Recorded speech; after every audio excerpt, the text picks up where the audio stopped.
B'siyata d'shmaya, we're going to learn Eirovin Daf Daled. We're going to continue the previous sugya. We're going to start on Daf Gimel Amud Beis at the bottom.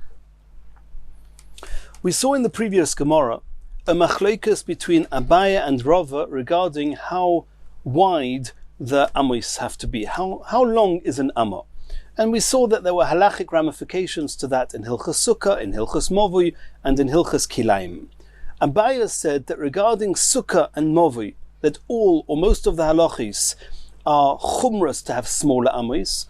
We use amos of just 5 tefachim. Kilayim, where all or most of the halachas there, the larger amos are the chumra. Therefore, we use kilayim of 6. We use amos of 6 tefachim. That was Abaya's opinion. Rava said that in all these 3 areas, Sukkah, Movui, and Kilayim, we always use the bigger amos, the 6 tefachim. Amos, but where it's a chumrah to have a wider amma, we would use loose tefachim, and where it's a chumrah to have a smaller amma, we would use tightly packed tefachim, which is that little bit smaller. That's the machlokes we saw Abaya and Rava, both in the name of Rav Nachman. And now the Gemara is going to ask a question on that. Meisvei, we're going to ask a question from a brisa. It says in the brisa, Kol amos she'omru chachomim ba'amo bas shisha. All amos that the chachomim spoke about are 6 tefachim. But again, they're not all identical. They're not all exactly alike. You have the looser ones, you have the tighter ones, but they're all 6 tefachim. So the Gemara says, Bishlei mila Rava, according to Rava, that's right. Because also Sukkah, also Kilayim, and also Movi are 6 tefachim. And it just depends, are they loose, are they less loose? Depending on the chumrah, the kula, some are loose, some are tight. According to Abaya, how are we understanding this brisa? The brisa says all tefachim are 6 tefachim. Just they're not all exactly the same. You, Abaya, said not that way. You said that Sukkah and Movui, it's 5 tefachim, not 6 tefachim, only regarding Kilayim it's 6 tefachim. How are you, Abaya, going to explain this brisa? Abaya says, I'll explain it to you. Ema amas Kilayim ba'amo bas shisha. What does it say in the brisa? Kol amos she'omru chachomim ba'amo bas shisha. So Abaya says, read into the brisa, Kol amos she'omru chachomim b'kilayim. This brisa is only talking about Kilayim. Ask the Gemara, yeah, but you have to read the end of the brisa. That's very good. The beginning of the brisa, you can get away with that. Let's read on.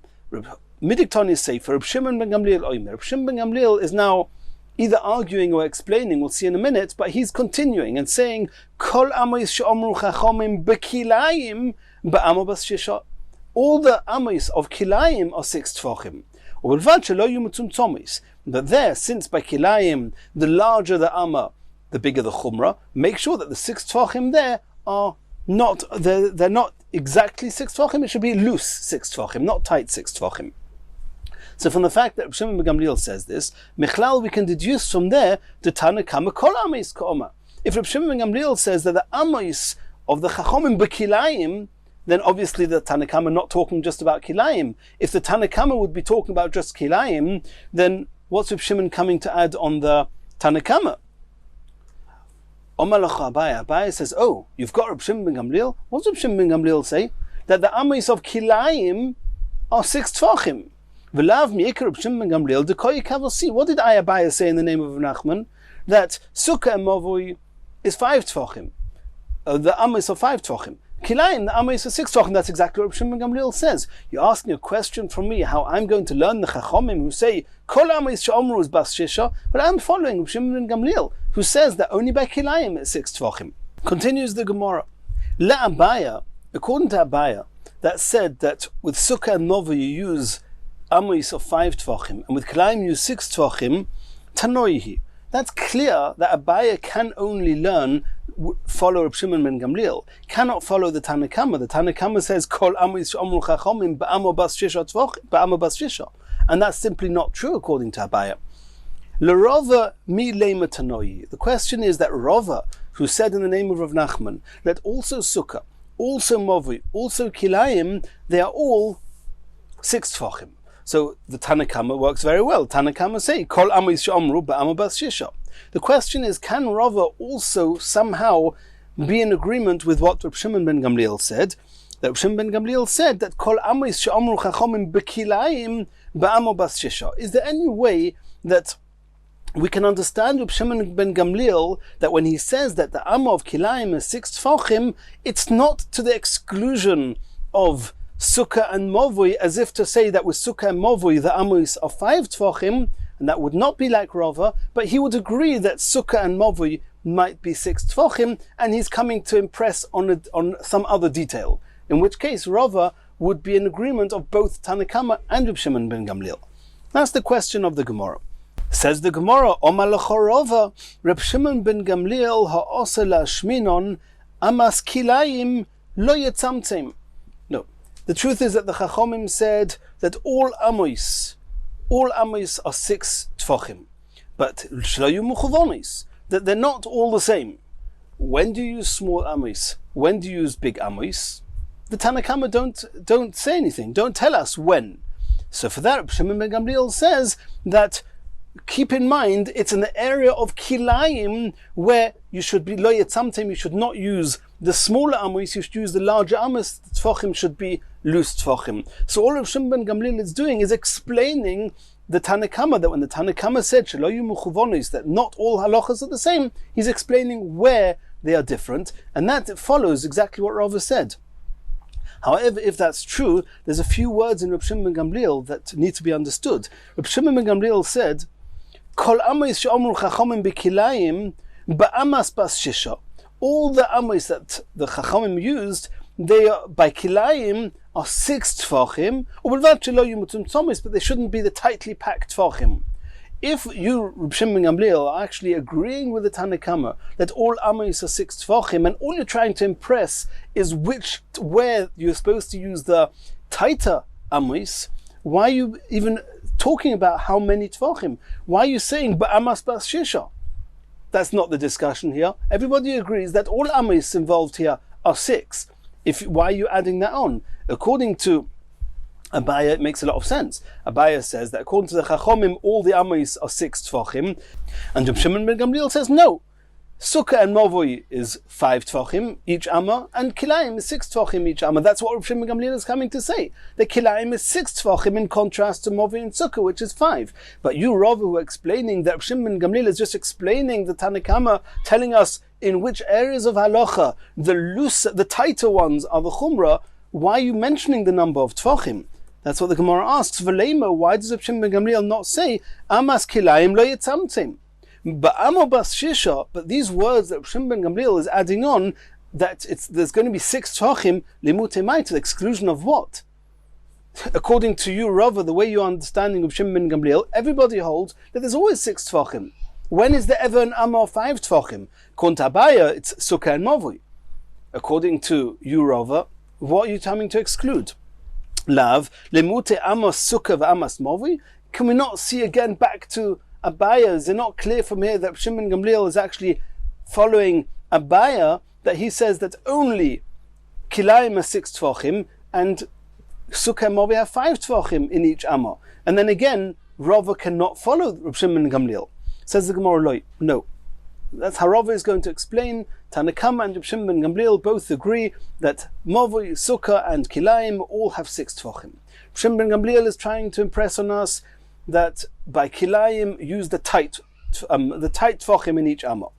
Why is he mentioning the 6 tfachim? To tell us there are another type of area in halacha altogether, where there even I and all of us agree that over there it's the small amos of 5 tfachim. Even Rava will agree with that. Limu'ute amas yesoid v'amas soivev. The new sugya. What's amas yesoid v'amas soivev is as follows. We know that in the Beis Hamikdash there was a mizbeach. In actual fact, there were 2 mizbeachos. There was a mizbeach outside, a very large mizbeach. There was a mizbeach inside, a smaller mizbeach. And before continuing in the Gemara, let's try and have a picture in our minds, and you can all use, there's plenty of Gemaras out there with diagrams of the mizbeach, but let's just outline, what did the mizbeach look like? What were the dimensions? So the truth is that there were 7, in the height of the mizbeach, there were 7 measurements, all using amos. Some of them are the big amos, some of them are the small amos.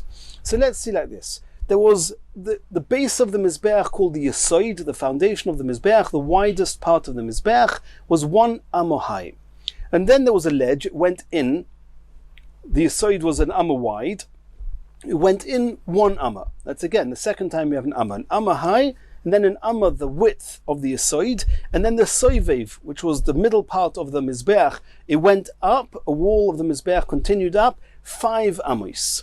And then there was a ledge, 1 amma, that's called the ledge, which was called the Soivev, 1 amma in, and then 3 ammas up, and then you're at the top, at the Mokim HaMarocha, which is where the fires of the Mizbeach were, and protruding from the 4 corners, you had corners sticking up, which were 1 amma high and 1 amma wide.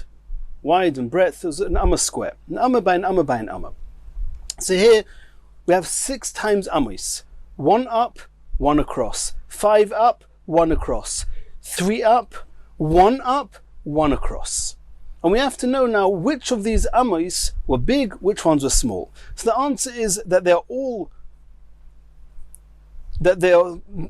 generally speaking, we say that the ammis are big ammis, but there are some of these which are small ammis. Which ones are the small ammis?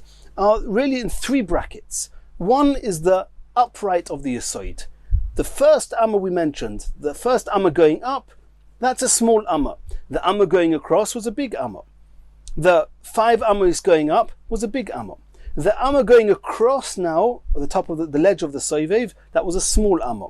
The 3 ammas going up is again a big amma. The keren, the corner itself, the height of the corner and the width of each corner, there was an amma each, and these were the small ammas.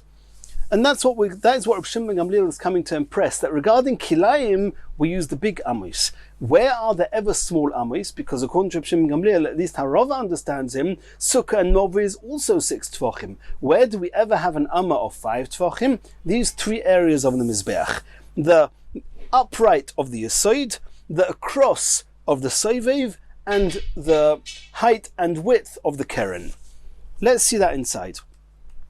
Amas Yesoid, the amma of the base of the Mizbeach, the upright of the amma, and the Amas Soivev and the width of the Soivev, those are 2 of the 3 cases where it's a small amma. Dirsiv, and this is based on a posuk. What does it say in the posuk? Posuk in Yecheskel. Ve'ele midois hamizbeach bo amos. These are the midois of the Mizbeach in amos. Amo v'amo tefach. And there's 2 ways of understanding what these words mean. Amo v'tefach. Does it mean that all the amos are 6 tefachim, which is an amma, a 5 tefachim amma plus a tefach? The way of saying 6 tefachim amma is by saying a 5 tefachim amma plus a tefach. So then that would mean that all the amos are ammo v'ammo is ammo v'tefach. That means the amos are an ammo v'tefach, which is 6, besides 4, the ones we're about to mention now, v'cheika ammo, etc. Or these 3 words mean ammo of ammo v'tefach means that the small ammo of which a big amma is this amma plus a tefach, but we're talking about the small amma. And then the small amma is the 3 things we're about to mention. Because either way, we're about to mention 3 places where it's a small amma. The question is amma v'tefach talking about a small amma, which is the definition of these 3, or is it the big amma, which is all the ammas besides for these 3? There's 2 explanations in Rashi here. Amma v'tefach, v'cheik ha'amma. The v'cheik is the base of the v'cheik ha'amma. Sorry, v'cheik ha'amma is the base, the amma going up of the base. V'amma roichav, and the width of the soivev. Ugvula al sfosa soviv zeres. And we'll have to see what all this means. Zeres ha'echod v'zeh gav ha'mizbeach, and that's the top of the mizbeach. It means the translation would be v'ama roichav ugvula, the border, el sfosa, on the edge of the mizbeach soviv is zeres ha'echod. Zeres is actually a half an amma, and we'll have to see where does half an amma come in here. We're going to say that regarding the corners, which are an amma cubed, that if you put a point in the center of any area of the corner, then from there to every edge is half an amma. And that's talking about the corners that are protruding from the top of the mizbeach. And the Gemara is now explaining this pasuk. Cheik ha'amma, the base, the amma base, which is the small tefach, ze yisoid, is the upright of the yisoid, the height of the yisoid. V'amas roichav, when the pasuk says that there's an amma of width, which is a small amma, ze soiviv. That's the amma going in the top of the soiviv. Ugvula el sofa soviv. What's the gvula, the borders at the edge? What do you have at the edges, on the corners of the border of the mizbeach? Elu kronos. These are the corners that there as well. The dimensions of the corners are the small amis. V'zeh gava mizbeach, ze mizbeach hazov. The gava mizbeach is talking about the top of the small mizbeach, the mizbeach inside the heichal, and that mizbeach was an amma square by an amma. The amma square of that mizbeach was also the small amos. So the gava mizbeach is the top of the mizbeach, but not the top of the big mizbeach. It's talking about the top of the small mizbeach, which again, these are the places where small tfachim, where the small amos are used, the 5 tfachim amos are used, and that's what Shimon ben Gamliel is saying. He says that by kilayim use thin 6 tfachim per amma, but the tight ones, and where you use 5 tfachim, that's elsewhere. That's by the mizbeach, as we saw now. Continues the Gemara. Omar B'chia bar Ashi Omarav. Shi'urin, measurements. Chatzitzin, which are separations. We know when you go into a mikveh, the water has to surround the person, the keli, the vessel, the utensil, whatever needs to be in the mikveh has to be totally submerged and covered by water. If there's a chatzitza, if there's any separation between the body in the mikveh and the water, then the tvila is invalid. Umechitzin, and partitions. Halacha l'Moshe miSinai. These are not things that are explicitly written in psukim. These are things that we have. Torah shebal peh, she says, we were given to it as an oral part of Torah directly through Moshe Rabbeinu at Sinai. Now we're going to discuss the shiurim, the chatzitzin, and the mechitzin. Shiurim do'iraisehu. I don't understand. You're saying that the shiurim, halacha l'Moshe miSinai, most or almost all the measurements we know in Torah are learned from the Torah, from the Psukim, not halacha l'Moshe miSinai. T'chsiv, it says in the pasuk. The pasuk says in Parashas Eikev, Eretz chita u'sa'ira v'gefen u'te'ena v'rimoin eretz zeis shemen u'dvash. The land of wheat, barley, grapes, the vines, te'ena, the figs, rimoin, the pomegranates, eretz zeis shemen, where olives from which oil is derived grow. Udvash is referring to honey or to dates that make honey. Says the Gemara, what do we learn from here? V'omer of Chonon, kol ha-posuk hazeh, this whole posuk l'shiurin nemar, was that coming to teach us different measurements that we use in the Torah. Chita, take wheat. What halacha do we learn from wheat? Look at it, none. This is to do with the Mishnah in the Goim. Hanichnas lebeis hamanuga. If somebody goes, a Torah person goes into a home where the home has tzaras, to beis hamanuga, the kelov, and his clothes al kseifav are not. He's not wearing his clothes. He's carrying his clothes on his shoulders. The sandalov, and his shoes, the tabaoisav, and his rings are not on his finger, on his foot, but in his hand. Is carrying them. Hu v'heim tmeim miyad. The halacha is, you go into a beis hamanuga, you become tomei straight away. Anything you're carrying becomes tomei straight away. However, the pasuk says, there's another pasuk that says that clothes, regarding wearing clothes, it says, ha'oichel b'bayis yechabeis es begodov. If somebody eats in the house, then he has to wash his clothes, which means something that's called a clothes, it's only going to become tomei. They're only going to need to be put into mikveh if one ate, and we're going to see it doesn't mean you actually have to eat in the Beis HaManuga. You have to be there long enough that you could have eaten a meal there. But that's only begodov. When is something defined as a cloth? Not when you're holding it, only when you're wearing it. So if you're holding your clothes, it's called kelov. When you're wearing your clothes, that's when it's called begodov. So if you're holding it, it's like any other object you're holding, it can become tomei straight away. Hoya lovush kelov, if you're wearing your clothes, v'sandalov beraglov, and your shoes, your sandals are on your feet, v'taboisav be'etzboisav, and your rings are on your finger, it's considered like a cloth. An ornament is also considered a cloth. Hu Tomei miyad, the person is Tomei straight away. He went into a Beis Hamanuga. V'hein, but them, the pasuk says that ha'oichel b'bayis yechabis es begodov. His clothes are only going to become Tomei if you waited long enough that you could have eaten them. V'hein tahirim, they remain tahir ad sheyisheh, until he stays. He remains in the house b'kdei achilas pras, as long as it takes to eat a pras, which is half a loaf. But what type of a loaf? Paschitim. V'loi pas sa'irim, it takes much longer to eat barley bread. You only have to be there long enough to eat wheat, bread made of wheat. And then the clothes are going to be Tomei.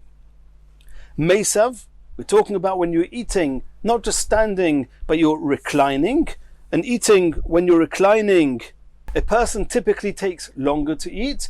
Talking about reclining, v'oichel belifton, and it's talking about that he's eating it whilst dipping in some sauce.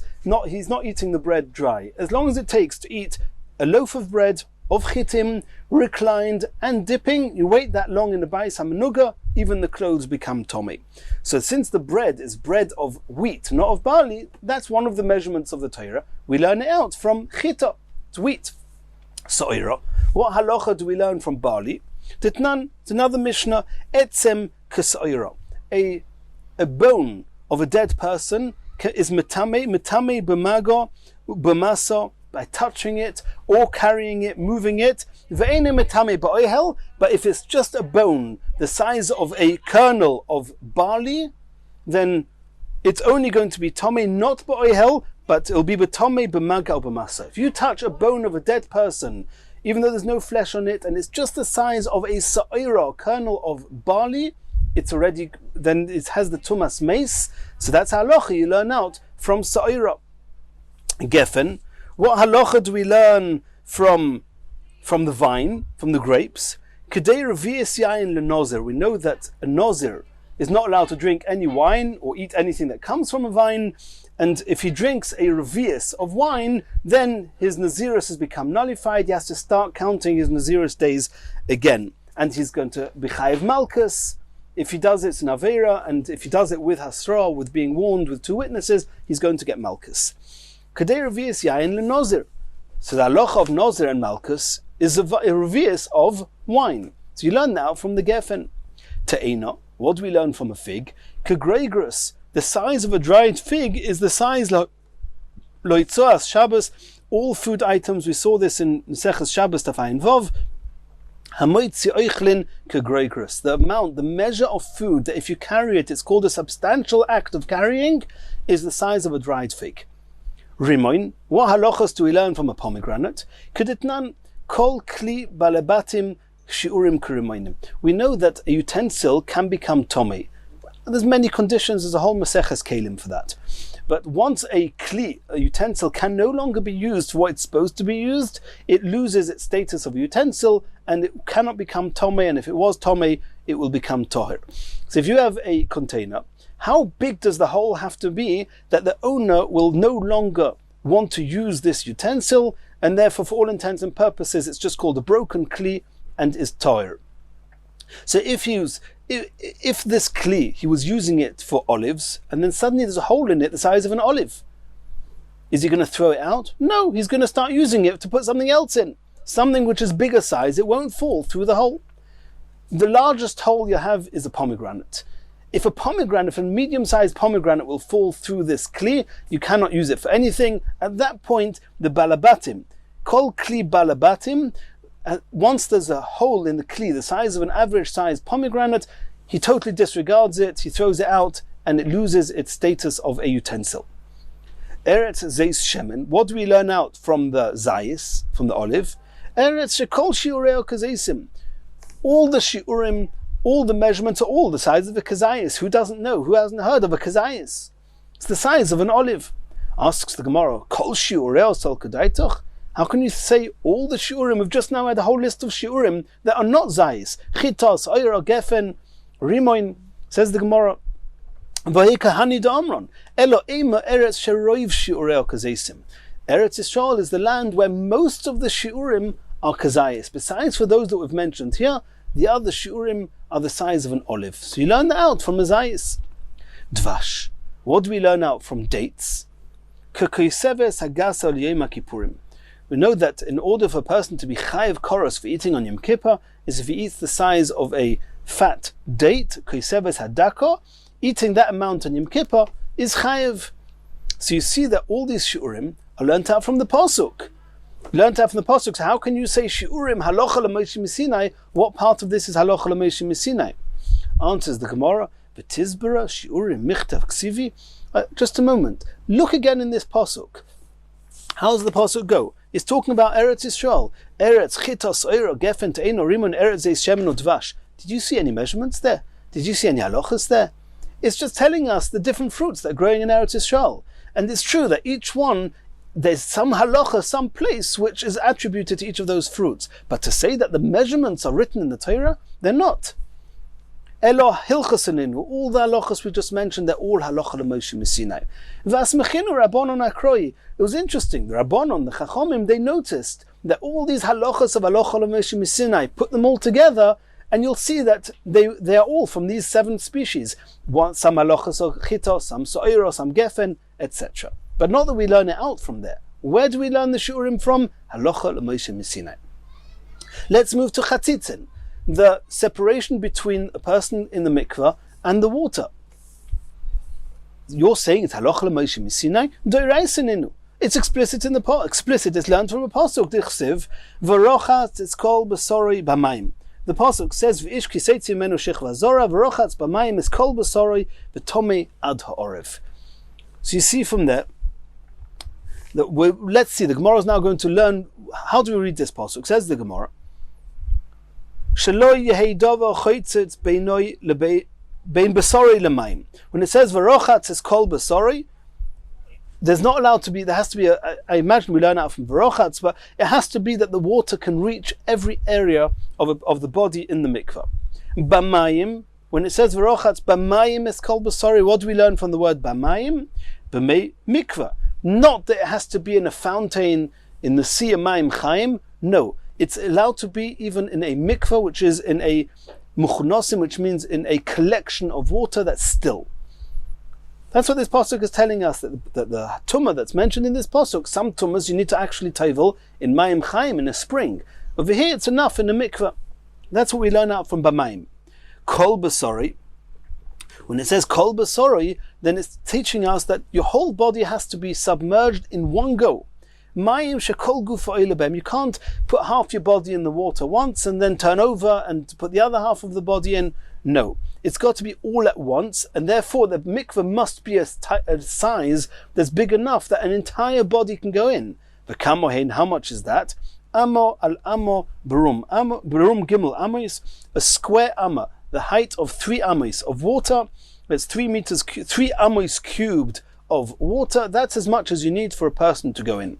The chachomim estimated it's mei mikveh arboim sa. Mikveh has to be 40 sa of water. It's a measure of water.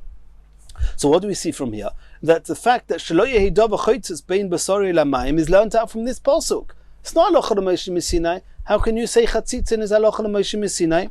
Answers the Gemara, ki itzr chilchasa l'saroi. I may have thought that only basori, only his flesh, mustn't have a chatzitza. His hair, there's no issue of chatzitza regarding hair.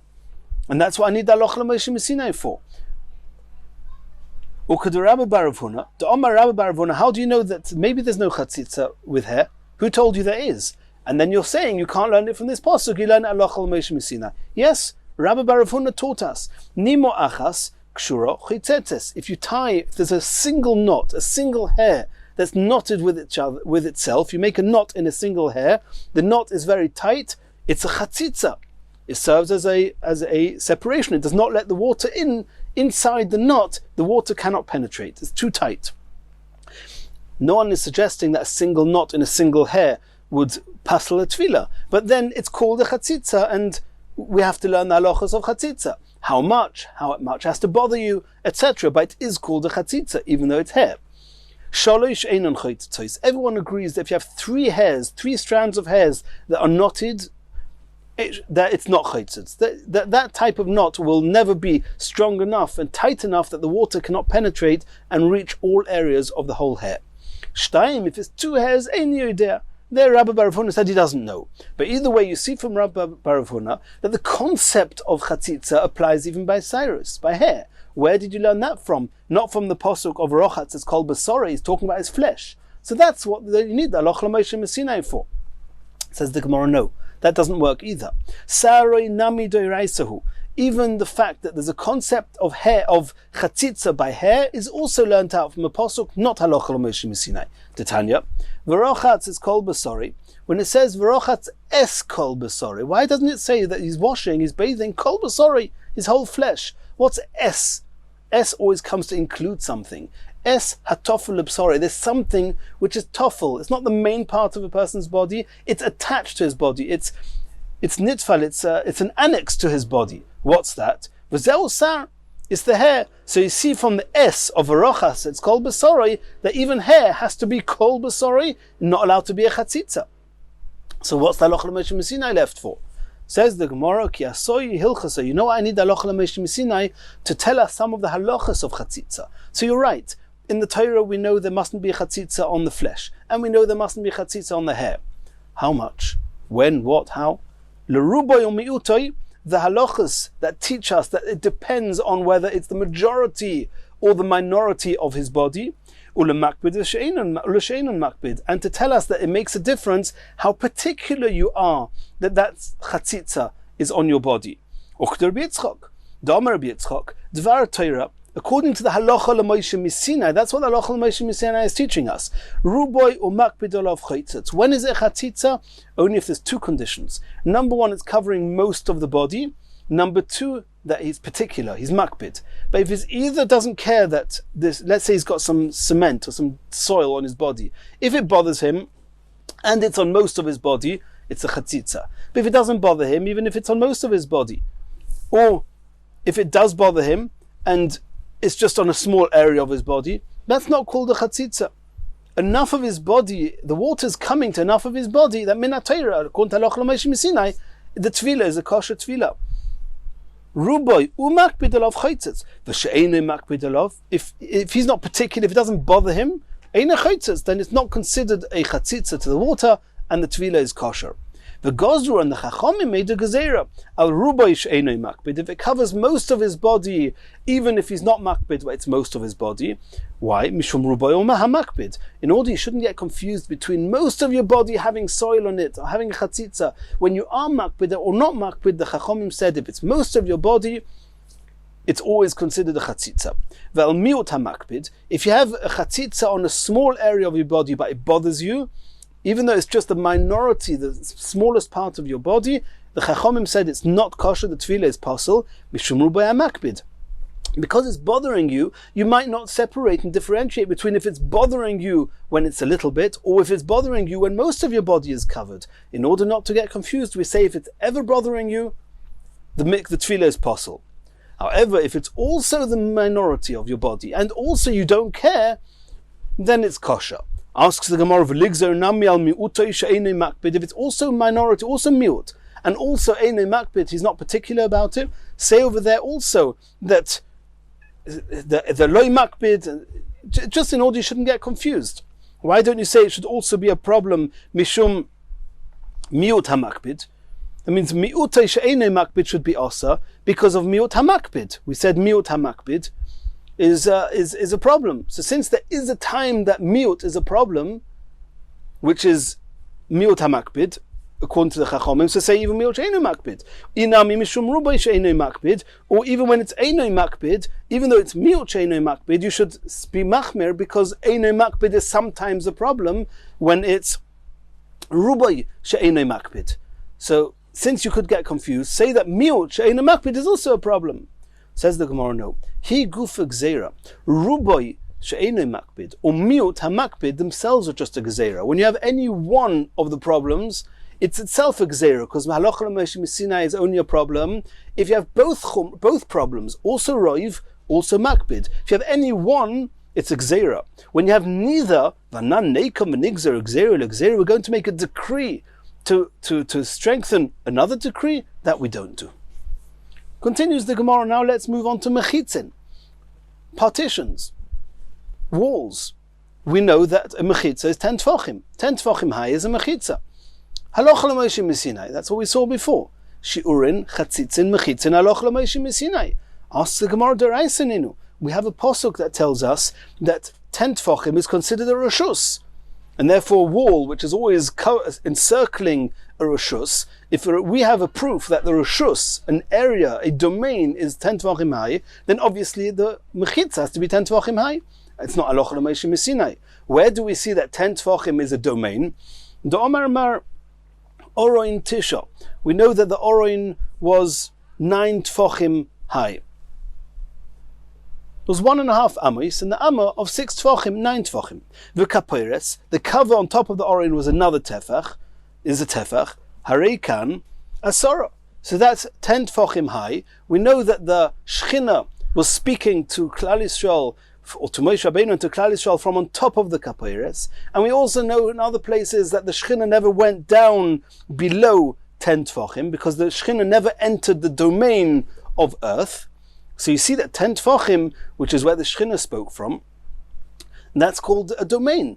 So if so, I know that Mechit says 10 tefachim, I don't need halacha l'Moshe Sinai. Says the Gemara, Loi. Tzricha, I do need halacha l'Moshe Sinai, l'Rabbi Yehuda. Rabbi Yehuda says, the Omar, Amas binyan ba'amo bas shisha. He says that even though the amos used in the construction of the Mishkan, the kloim, the curtains, the poles, they were the amos of the binyan, were big amos, 6 tefachim. Amas kelim, however, the amos used for the kelim, bas chamisha, is 5 tefachim. If so, how high was the Oroin? It wasn't 9 tefachim high, it was 1.5 amos of 5 tefachim, or 7.5 tefachim. Add on the kaperes, another one is 8.5. The Shechina was not speaking from on top of there. So you can't learn from there 10 tefachim is a domain. So according to Rabbi Yehuda, where you don't learn anything from the Oroin, how do you know that 10 tefachim is called a reshus? That's halacha l'Moshe Sinai. According to Rabbi Meir, who says that all the amos of the kelim were also 6 tefachim amos, and we already discussed previously why they're called Beinoniyos, because there are amos that are even bigger than 6 tefachim, but we're not discussing that now. Is these 6 tefachim amos, according to Rabbi Meir, that the Oroin was 1.5 amos high of a 6 tefachim amma. So then you can learn from the Oroin that a reshus, a domain, is 10 tefachim, and therefore mechitza is 10 tefachim. According to Rabbi Meir, what do I need the halacha l'Moshe Sinai for? Rabbi Meir, who asayi, the Hilchah said that halacha l'Moshe Sinai is used to teach us 3 halachas pertaining to walls. Not the height of the wall, no. Legud, which is good asik, which means, or good achis, an extension of a wall. Halacha l'Moshe Sinai, that when you have a wall, then you can extend the wall up, you can extend the wall down. Some of these halachas we're going to see later on in the Masechta and in Masechta Sukkah and other places. But the concept of being able to virtually extend a wall, that's halacha l'Moshe Sinai. V'lovud, and when we have a gap of less than 3 tefachim within a wall, that it's as if it's closed, that's called lovud. If it's less than 3 tefachim, that's also halacha l'Moshe Sinai. Or l'doifen akuma, the halacha that we mentioned previously, that when you have between the wall of a sukkah and the beginning of the schach kosher, you have roofing, schach posel of 4 amos, it's kosher because we pretend the wall is actually going up and bending over towards the schach, providing it's not more than 4 amos. If it's more than 4 amos, then you don't say that. Then we say that the schach is not attached to the wall and the sukkah is posel. And these 4 amos is halacha l'Moshe Sinai. The concept of this halacha of seeing a wall as if it's bent, called doifen akuma, that is halacha l'Moshe Sinai. So that's 3 halachas regarding mechitzos, the halacha l'Moshe Sinai, even according to Reb Meir. In Mirat Hashem, in the next shiur, we're going to continue from here.